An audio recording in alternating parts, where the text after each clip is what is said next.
Hey entrepreneur, this is Mark Newsom, Mr. Marketing. Welcome to this special presentation entitled How the Ultimate Insider Successfully Filled the All-Important Credibility Gap Using What You've Already Got and How You Can Too, Part 2. Ladies and gentlemen, in Part 2 of this video series on how the ultimate insiders, that means you, effectively use what they already have in order to fill the all-important credibility gap. As you recall in Part 1, what we discussed was how and what you need to do to go about making your blog and your blogging efforts more credible and thereby, more profitable. So what I'm going to do in Part 2 in this follow-up video series is I want to show you some real subtleties about your marketing efforts and how and why you need to market from your strengths and not your weaknesses. Now, this next screenshot you're going to see, ladies and gentlemen, is the home page of my blog. And I want to show you a couple of things here. This is youcanmarketonlinenow.com. Now, you can see, which today is February 13th, Valentine's Day. This is my latest blog post. If you were to go there, you would see this. Now, notice these tabs up here. Got About Mark, Dirty Little Secret. If they want to know what that's about, they can click there. Your Resources. If they want to know what that's about, they can click there. And over here, you don't see it because I kind of cut it off with this screenshot. It says Training Videos, and when you put your cursor there, it says How to Training Videos. You click there, and you can see some of the videos that I've simply downloaded from my YouTube channel. But here's my point. When somebody comes to my blog, ladies and gentlemen, here's what I want them to see. And by the way, notice this red box that I have here. It says helping your small business generate at least 25% more profits in the next 90 days or less. That's what's referred to as your tagline. And basically your tagline is like a little mini description. Think of it like a classified ad. You got a limited amount of space, or even like Twitter, with the 140 character maximum. You need to cut to the chase and let them know as succinctly and as descriptive as you can be. Hey, this is what this blog is about, and if this is what you're interested in learning about, discovering, you're in the right place. So try not to be a generality if you can. Try to be as specific as you can without going over the line. But here's what I want to show you. Now, as you recall from Part 1, you see my categories over here? If you look at the last video in my series, this featured post number was 655. Well, now that I have another blog post entry, it's now 656. But here's the point that I want to get to. See my headline, it says why my home page is not a static page. And let me clarify that. There's some people that teach. In fact, one of my instructors that is excellent with blogging, I took her course, and she teaches a fantastic course on the blogging. Maybe I'll do her video in one of those, here's a resource you should be checking out. She suggests and advocates that you make your home page static. And what I mean by that is they come there, and you got your picture, you got your header, with your URL or the name of your website, and then you got an opt-in box, and you got your free giveaway. That's what, because it's basically not going to change. That's what I mean by static. Whereas with this, you come each time you see my current blog post. This is sort of like the entry page, so that they can see, okay, well, this guy's putting up content. Well, I want them to know from a marketing standpoint, for my benefit, I'm constantly adding content to this blog. So it's better for me to have this page set up so that they see that I'm constantly putting in I'm adding different posts to my blog. Well, that's part of my marketing strategy, because I want to be to be recognized as a proven source in my particular niche, helping small business owners, service providers, and/or solopreneurs and entrepreneurs effectively and strategically think outside the box and market their business using these low-cost marketing techniques and strategies.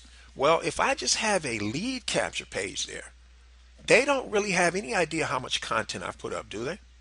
How could they? Now, the other thing is, if you have been taught to use the other system, ladies and gentlemen, I don't want to confuse you, do that until you can test and find something that's more effective. But for me, this makes more sense. And here's the other thing, and here's the other reason why I'm showing you this. I want you to stop and think about this.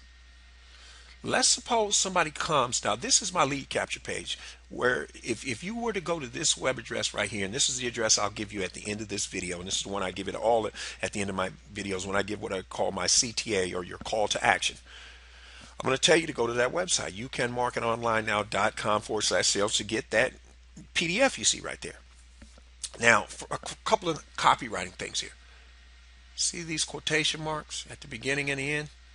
Ladies and gentlemen, do you know on average, just by adding quotation marks to your headlines after you've tested, you can add 300% readership, because for some reason people are drawn to headlines with quotation marks. The 6, 7, 8, 10-figure earners have figured that out a long time ago. It's not open for debate. They're doing it. You and I should have to do it. Now, here's the other point. Think of you're holding a newspaper in your hand. What you're looking at is what's called above the fold, meaning you don't have to flip the paper up to see what you need to see. They see the opt-in box, they see the JPEG, and they see the headline. Now I want you to stop and think about something. And this is what I mean about the subtlety. Now, do you see any tabs up here? No about, no this, nothing to click on, no sidebars either, correct? So when they come to this lead capture page, ladies and gentlemen, it's either yay or nay. Either they read that headline, and what's below, what I'm going to show you next is if you were scrolling down, and decide this is for them, or they decide it's not. But I don't want them distracted with anything else. They're going to make a decision on this page. Either they want what's on this page or they don't. Now, this is part 2. In other words, what's below the fold. So you'd scroll down to be able to see this. See where it says, here's a small sneak peek of what you're about to discover. And notice it says how to. How to. How to is very powerful and is good from a marketing standpoint. And if you take the time, ladies and gentlemen, to freeze this video and read these bullet points, you won't see any I, we, me. And the reason is because I, we, me repels, you, your, how to attracts. So you want to write from the how to, you, your standpoint, not the I, we, me, which repels standpoint. But that's not what I wanted to get at. I want you to think about this. Think of the psychology of this. And again, this is the why I do this the way I'm doing it. I want you to think of your favorite television show, whether it's a sitcom or a drama. Now imagine the first show of the season, you watch it, and if it's a comedy, you laugh, or if it's a drama, you really enjoy it. And for the remainder of the season, this would never happen, but for the remainder of the season, they show that same episode over and over and over. Now, of course, the advertisers would never go for that, the networks would never do it. But here's the point I'm trying to get to. How many times would you come back to watch that exact same sitcom or drama? Bingo. Ladies and gentlemen, if somebody comes to my lead capture page, and this is the home page of my blog, and they read it or skim it, and for whatever reason decide to leave and they don't opt in, what is the chances they're going to come back to reread my lead capture page when it's static, meaning it's going to be the same page every time? On the other hand, if they go to my blog for the first time, in fact, recently a young lady commented, left a comment on one of my blog posts, and she basically said how much she enjoyed this particular article that I had written, and she said, "I'm bookmarking your site." Now, whether she did or not, I have no way of knowing, but here's what I'm trying to get at. Do you think she would have bookmarked that page if it was a lead capture page? Probably not.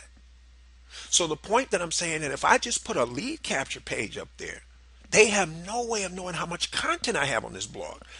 They could read several blog posts. They might join my RSS feed, which is a really simple syndication.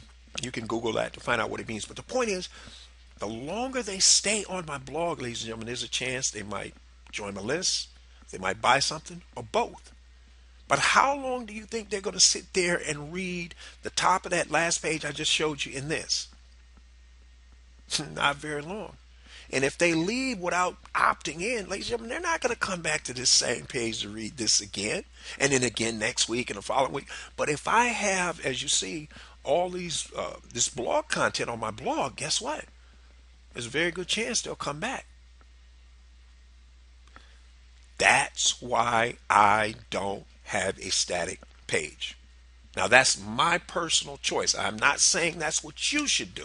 But what I am saying, if you're just starting off, maybe you should have a static page. But the moment you get 10, 12, 15 different blog posts, switch it over and test and see. Now, in another video, I'll show you how to do that because I didn't want this to get too long and too convoluted. But the point that I'm trying to get to, entrepreneur, here is to show you by me showcasing the content that I already have on my blog, that's a marketing tool for me. Just putting up a lead capture page and sending people to it and having it's sort of like this. Think of it like this way. You've got a clothing line, and the only thing you've shown these people are shirts. That's your lead capture page. You got pants, suits, ties, and all this other stuff. But if all they see is that one thing and they decide, well, I'm not interested in that, have they really, do they really appreciate everything that you have to offer? No. There's no possible way they could do that. So for me, it makes more sense for me to use my blog as a journal. So they can come there and browse and think of it like a Starbucks. I want them to come there, grab a mocha, sit down and browse through my site, because the longer they stay there, hopefully the material in there is going to convince them, hey, this is a source that I need to stick with, and I'm either going to get on this guy's list or I'm going to start buying his products and services, or I'm going to do both.